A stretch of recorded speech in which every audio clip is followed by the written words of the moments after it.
அனைவருக்கும் மாலை வணக்கம். வள்ளிமலை வேலன் திரைப்பட ஆடியோ ரிலீஸ் மற்றும் ட்ரெய்லர் வெளியீட்டு விழாவுக்கு வந்திருக்கும் அனைவருக்கும் எனது வாழ்த்துக்கள்.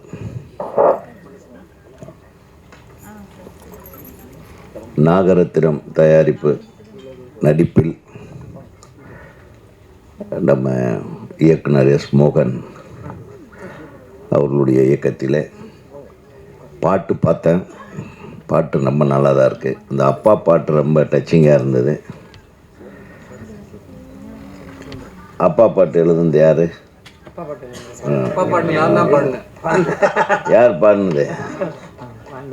நம்ம எஸ்என் சுரேந்தர் அவர்கள் வருகை தந்திருக்கிறார். சரி சரி சாமி. அப்பா சுரேந்தர் எப்போ பார்த்தது?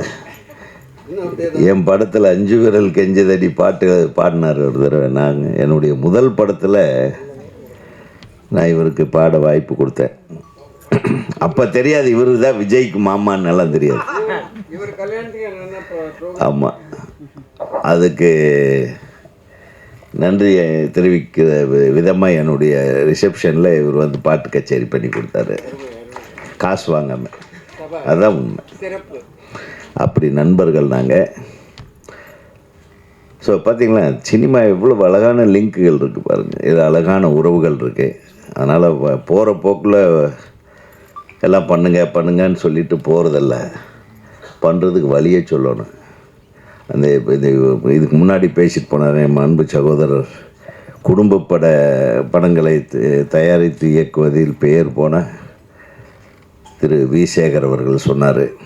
அவர் படம் பண்ணுறப்போ இருந்த சூழ்நிலை, இப்போ படம் பண்ணுறப்போ இருக்கிற சூழ்நிலை, அப்போ படம் வெளியாகிறதுல இருந்த சூழ்நிலை, இப்போ இருக்கிற சூழ்நிலை, இது காலங்காலமாக மாறிக்கிட்டே இருக்கும். ஆனால் இப்போ ரொம்ப மோசமாக மாறி இருக்கு. அதுதான் மேட்ரு. எல்லோரும் இதெல்லாம் நீங்கள் கரெக்ட் பண்ணணுன்னு அவர் சொல்லிட்டு போயிட்டார். அதே மாதிரி பத்திரிகையாளர் சங்க தலைவர் திரு சுபாஷ் அவர்கள், அவர் வந்து இப்படியெல்லாம் இருக்குது, பாப்கார்னுக்கு தான் மெயின் என்ட்ரன்ஸே, பாப்கார்னு கடையில் மேலேயே தான் கூப்பிட்டு போகிறானுங்க, அப்புறம் வரும்போது திருப்பி ஹோட்டல் வழியாக கூப்பிட்டு வரானுங்க, எல்லாம் காட்டுவாங்கப்பா, நம்ம அதுக்கெல்லாம் மயங்கக்கூடாது. அப்புறம் இந்த சினிமாவை வந்து சினிமா சம்மந்தப்பட்ட ஆள்கள் எதுவுமே அனுபவிக்கிறது இல்லை. சினிமாவுக்கு சம்மந்தம் இல்லாமல் இதெல்லாம் யார் பண்ண வேலை? இதெல்லாம் கவர்மெண்ட் பண்ண வேலைங்க. கவர்மெண்ட்டு தான் வந்து இதுக்கு துணை நின்று இது எப்படி கரெக்ட் பண்ணணும்னு செய்யணும், எந்த கவர்மெண்ட்டாக இருந்தாலும். சினிமாக்காரனுடைய வியாபாரத்தை சினிமாக்காரன் பார்க்கணும். அரசியல்வாதி வந்து சினிமா வியாபாரம் பார்த்தா சரியாது. அது இப்படி தான் இருக்கும். அதையே ஓப்பனாக சொல்ல மாட்டேன்றீங்க. சினிமாக்காரன் அந்த காலத்தில் நம்ம திரைப்படங்கள், ஒரு இயக்குனர், உதவி இயக்குனர்கள் உட்காந்து கதை பண்ணுவோம்.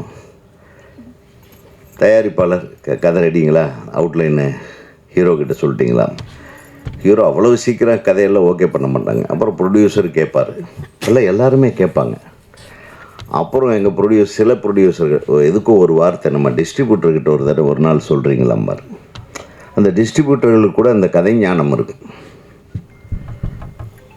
ஆக மொத்தம் எல்லாரும் ஒரு குடும்பமாக இருந்து உருவாக்கின கதைகள் மட்டும்தான் இன்றளவுக்கும் பேசப்படுகிறது. இன்றைக்கி உதயகுமாருக்கு ஒரு பேர் இருக்குது, அல்லது உதயகுமார் இந்த மாதிரி வெற்றி படங்களை கொடுத்தவர், வி சேகர் வெற்றி படங்களை கொடுத்தவர், பேரரசு அவர்கள் வெற்றி படங்களை கொடுத்தவர் அப்படின்னு ஏன் சொல்கிறாங்கன்னா, அந்த படத்தை எடுத்தவன் மட்டும் லாபம் இல்லை, நடிகருக்கு லாபம், டைரக்டருக்கு லாபம், தயாரிப்பாளருக்கு லாபம், டிஸ்ட்ரிபியூட்டருக்கு லாபம், தியேட்டரில் போட்டவனுக்கு லாபம், பார்த்தவனுக்கு மனதளவுக்கு சந்தோஷப்பட்டது ஒரு மிகப்பெரிய லாபம். இத்தனை பேர் லாபம் சம்பாதிச்சதுனால தான் அந்த படத்தை எடுத்த இயக்குனரோ, அந்த படத்தை தயாரித்த தயாரிப்பாளரோ, அந்த படத்தில் பணியாற்றிய கலைஞர்களுக்கோ, தொழில்நுட்ப கலைஞர்களுக்கோ இன்றளவுக்கும் பெயர் இருக்கிறது. இப்போ இது எப்படி ஈக்குவலாக டிஸ்ட்ரிபியூட் ஆச்சு?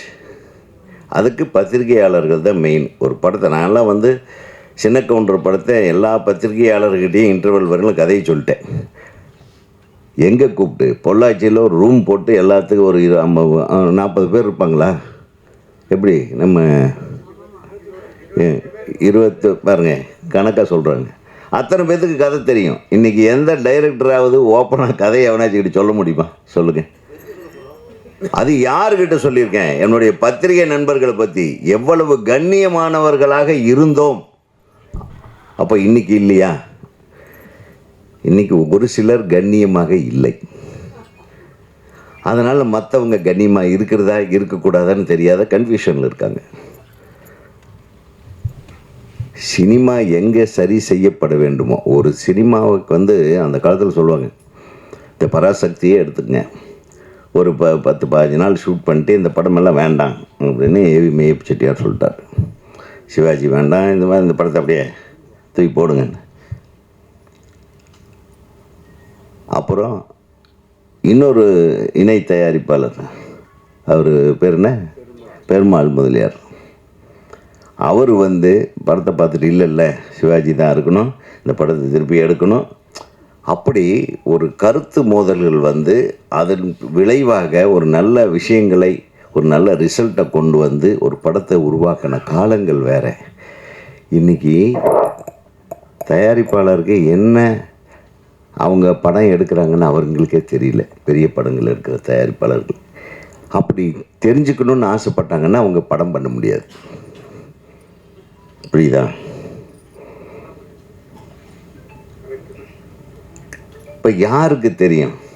ஆண்டவனுக்கு தான் தெரியும். சரி, அப்படி இல்லை.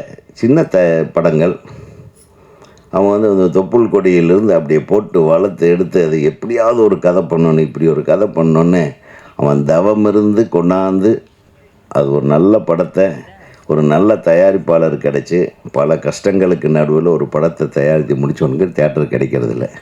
தேட்டரு இந்த மாதிரி தேட்டரு கிடைக்காததுக்கு காரணம் என்ன? இந்த டிக்கெட் விற்கிறதுக்கு காரணம் என்ன? ஏன் அது இது எல்லாம் சரிப்படுத்தக்கூடிய ஒரே ஒரு ஆள் சினிமா இண்டஸ்ட்ரியில் அரசாங்கத்தையும் விட தயாரிப்பாளர் தான். இன்றைக்கி அந்த தயாரிப்பாளர் சங்கம் எப்படி இருக்குது பாருங்கள், பாவமாக இருக்குது. தயாரிப்பாளர்கள் சங்கம்ன்றது எப்படி இருக்கணும்னா, எல்லா சங்கத்துக்கும் தலைமை தாங்கிற ஒரு அற்புதமான அவங்க முடிவு பண்ணுங்க. தயாரிப்பாளர் தாங்க எல்லாத்துக்கும் தலைவர் ஒரு சினிமாவுக்கு. ஒரு மிகச்சிறந்த தயாரிப்பாளர்களாக தான் சொன்னேன். அந்த காலத்தில் நான் எடிட்டிங் பண்ணிகிட்டு இருந்தேன். சுஜாதாஸ் எடிட்டிங்னு சொல்லுவாங்க. திரு பாலாஜி அவர்கள் இயக்குனர், தயாரிப்பாளர் பாலாஜி அவர்களுடைய ஆஃபீஸு இங்கே எக்மோரில். அப்போ அசிஸ்டண்ட், நம்ம எடிட்டிங், நம்ம படத்தோட எடிட்டிங்க்கு சுபாஷ் அவர்கள் அசிஸ்டண்ட். அப்போது அவருடைய ரூமை கிராஸ் பண்ணி தான் நான் எடிட்டிங் போவேன். சார், நான் எந்த டைமுக்கு வர்றேன், எந்த டைமுக்கு போகிறேன்னு என் அசிஸ்டண்ட்ஸுங்களுக்கு தெரியுதோ இல்லையோ, என் தயாரிப்பாளருக்கு தெரியுதோ இல்லையோ, நான் கரெக்டாக காலையில் 7:30 மணி 8 மணிக்கு அங்கே இருக்கிறேன்னா, உதயகுமார் 8 மணிக்கு வந்துடுவார், அவர்கிட்ட இந்த சாவியை கொடுத்துருன்னு சொல்லி கொடுத்துட்டு போவார் பாலாஜி சார். நான் எதுக்கு சொல்ல வரேன்னு கேளுங்க. ஒரு நாள், சார் என்ன சார் இப்படி, நான் 8 மணிக்கு சரியாக வருவேன்னு உங்களுக்கு எப்படி சார் தெரியும்? நீ உழைப்பாளி, நீ உன் படத்துக்காக எப்படி உழைக்கிறன்றது எனக்கு தெரியும். நான் உங்கள் ப்ரொடியூசருக்கே ஃபோன் பண்ணி சொன்னேன், அவர் 8 மணிக்கு இங்கே தான் இருப்பார், நீங்கள் வாங்க அப்படின்னு சொன்னேன் அப்படின்னு சொல்லுவார்.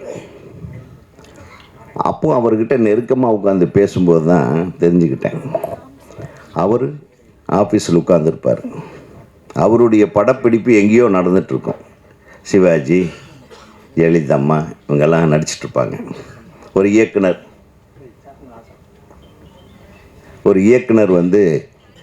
இயக்கிட்டுருப்பார். அந்த படம் காலையில் 11 மணிக்கு என்ன காட்சி எடுக்கிறாங்கன்னு அவர் இந்த ரூமில் இருந்து சொல்லுவார்.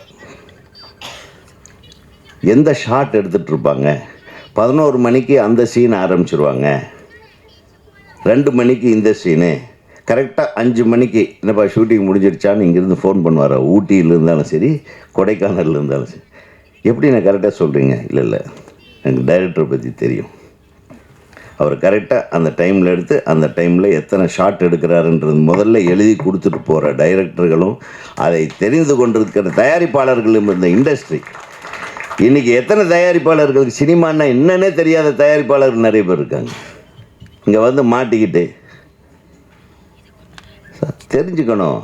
இவங்கனால தான் எதுக்கு நம்ம கியூபுக்கு இவ்வளோ காசு கட்டுறோம். கியூபுன்னா என்னன்னே தெரியாத தயாரிப்பாளர்கள் தான் இங்கே இருக்காங்க. ஆக அனைவரும் சேர்ந்து ஒரு அழகான வள்ளிமலை வேலன் படத்தை கொண்டாந்துருக்காங்க. அழகாக இருக்குது டைட்டிலு. வி. சேகர் சொன்ன மாதிரி இப்போது முருகன் சீசன் தான். கந்தனுக்கு அரோகரா, வேலனுக்கு அரோகரா என்று கூறி இந்த படம் மிகப்பெரிய வெற்றி படமாக அமைய எல்லாம் வல்ல இறைவன் உங்களுக்கு அருள் புரிய வேண்டும் என்று கூறி விடைபெறுகிறேன். நன்றி.